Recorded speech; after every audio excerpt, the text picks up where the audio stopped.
Hello everyone, स्वागत है आपका मेरे चैनल में। और आज मैं आपके लिए बहुत यूज़फुल वीडियो लेकर आई हूँ। ये सबसे पहली ट्रिक है मेरी आम के बाग में। तो देख सकते हैं आज हम आम के बाग में गए थे आम लेने। आप देख सकते हैं कितने अच्छे आम लटक रहे हैं और ठंडी ठंडी हवा चल रही है। बहुत ही अच्छा महसूस हो रहा है और बहुत ही अच्छा लग रहा है। तो फ्रेंड्स, आप देख सकते हैं कि मेरा मन किया कि मैं यहाँ की वीडियो आपके साथ शेयर करूँ।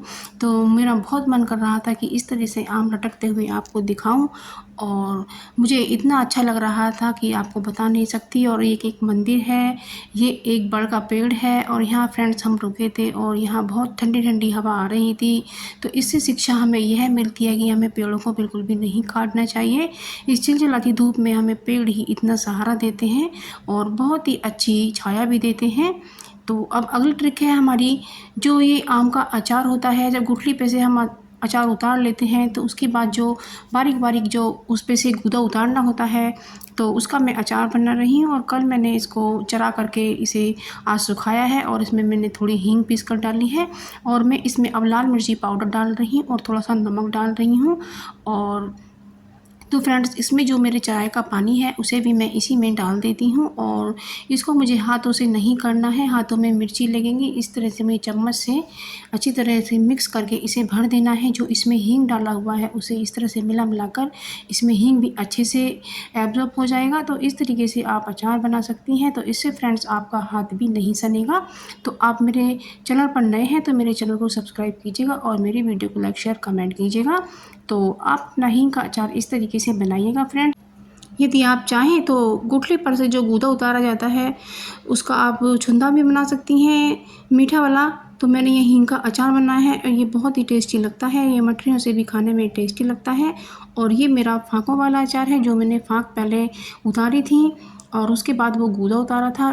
तो इसका भी मैं अचार हींग का बना रही हूँ। तो इस पर मैंने लाल मिर्ची पाउडर, हींग और नमक डाल करके इसे अच्छे से चम्मच से ही मिक्स किया है। और इस तरह से मेरा अचार भर करके तैयार है। आप देख सकते हैं कितना अच्छा अचार बना है। तो फ्रेंड्स, इस तरीके से आप बिना हाथ लगाए अचार डाल सकते हैं। अब ये जो गेहूँ होते हैं, हम जो इन्हें धोते हैं तो इसमें बहुत गंदगी होती है। तो इस तरह से पानी डाल करके इससे गंदगी निकाल सकते हैं। अब ये अगली ट्रिक आती है हमारे वेट लॉस को लेकर। तो फ्रेंड्स, मैंने इस भगोने में कुछ मेथी के दाने और कुछ जीरे के दाने ऐड किए हैं और इसको अच्छे से मैंने पानी के साथ बॉईल कर लिया है।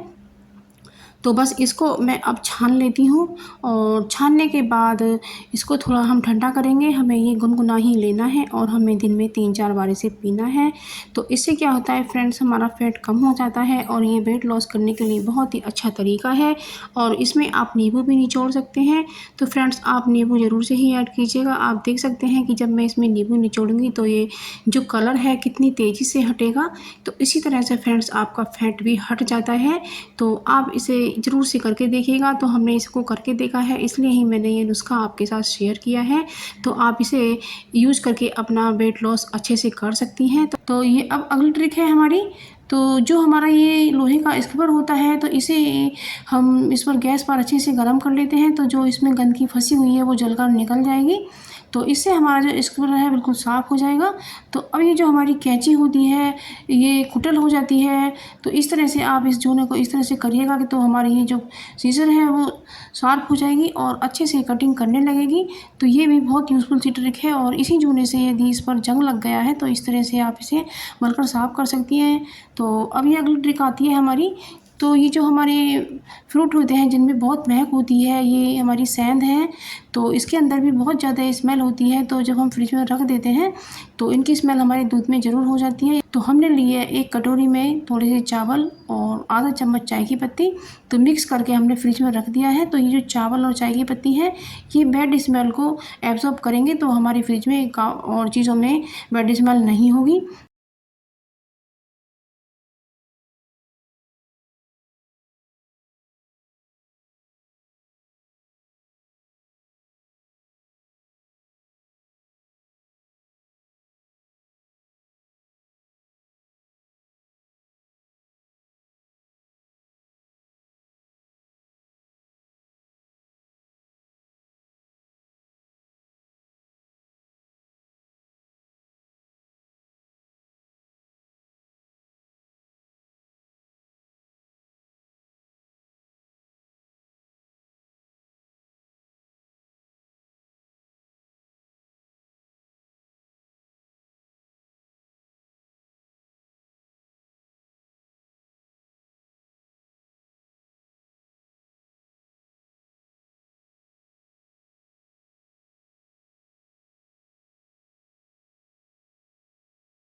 होगी। तो अब ये अगली ट्रिक आती है मेरी, जो ये हमारे लकड़ी के बर्तन होते हैं, जैसे बेलन है या कोई स्पैचुला है, तो उनका क्या होता है, लकड़ी बेजान होने लगती है और सूखने लगती है, तो इससे इनकी लाइफ कम हो जाती है। तो इस पर थोड़ा सा ऑयल लगा दें, आप चाहें सरसों का ऑयल लगाएं या ऑलिव ऑयल लगाएं, तो इस तरह से इनकी जो चमक है वो बढ़ जाएगी और इनकी लाइफ भी बढ़ जाएगी। तो इस तरह से आप कर सकती हैं, ये बहुत अच्छी ट्रिक है। अब अगली ट्रिक आती है हमारी बर्तनों में, जो ये छोटी प्लेटें होती हैं, अक्सर क्या होता है कि ये छोटी जो हमारे सामान होते हैं उन्हें हम कटोरी में रख करके इस तरह की प्लेटों को उस पर ढक दिया करते हैं और वो धीरे धीरे सारी हमारे फ्रिज में चली जाती हैं, और जब हमें छोटी प्लेटों की ज़रूरत होती है तो हमें किचन में मिलती नहीं है। तो हमें करना क्या है, तो ये जो हमारे ढक्कन होते हैं ये पड़े रहते हैं, हमें इनका इस्तेमाल करना है और इस तरह के ढक्कनों को हमें ढक देना है। तो हमारी जो छोटी प्लेटें हैं वो सारी हमें किचन में ही मिलेंगी और हम इनका यूज़ कर पाएंगे। तो फ्रेंड्स, अब अगली ट्रिक आती है हमारी कूलर को लेकर। क्या होता है कि जब ज़्यादा गर्मी होती है तो हमारा कूलर हमें ठंडी हवा नहीं देता है, तो उसमें आप बर्फ़ डालें, तो इससे हमारा जो कूलर है वो एसी का काम करेगा और इससे हमें बहुत ही आराम मिलेगा। आप इस तरह से करके देखिएगा फ्रेंड्स, मैंने तो देखा था तो इसलिए मुझे बहुत अच्छा लगा, तो मैंने सोचा आपको भी बता दूँ, क्योंकि कितनी चीज़ें हमें याद होती हैं लेकिन हम समय पर नहीं काम ले पाते हैं। तो इस तरह से आप इसमें बर्फ़ डालिएगा और आपका कूलर बहुत ठंडी हवा देगा, और इसमें चाहें तो आप खुशबू के लिए इत्र भी डाल सकते हैं। और ये सिम्फनी का बहुत ही अच्छा हमारा कूलर है और ये बहुत ही अच्छी हवा देता है। तो फ्रेंड्स, आप भी इस तरह से जंबो सिम्फनी का कूलर, ये गोल वाला ही इसका जो मॉडल है बहुत अच्छा है, आप ये ही लें, तो ये बहुत अच्छा होता है। तो इस तरह से आप फ्रेंड्स, ये ट्रिक आपको ज़रूर से पसंद आई होगी और आपके बहुत ही काम आएगी। तो इस तरह से आप अपने कूलर में या आपके पास कोई और भी कूलर हो तो उसमें भी इस तरीके से बर्फ़ को डालिएगा, तो आपके जो बच्चे हैं वो आराम से सो पाएंगे और आपको गर्मी छू नहीं पाएगी, क्योंकि गर्मी से कमर में घमौरियाँ निकल जाती हैं और इससे बहुत ही दिक्कत आती है। तो फ्रेंड्स, आपको ये ट्रिक भी ज़रूर पसंद आई होगी। तो फ्रेंड्स, जब कुछ टिप्स एंड ट्रिक्स हमें मिल जाती हैं तो उससे हमारा काम बहुत ही आसान हो जाता है और उससे हम बहुत ही आराम पाते हैं और हमारा घंटों का काम मिनटों में हो जाता है और सालों की जो समस्या होती है वो भी मिनटों में ख़त्म हो जाती है। तो फ्रेंड्स, मिलते रहिएगा और मेरी वीडियो देखते रहिएगा। नमस्कार।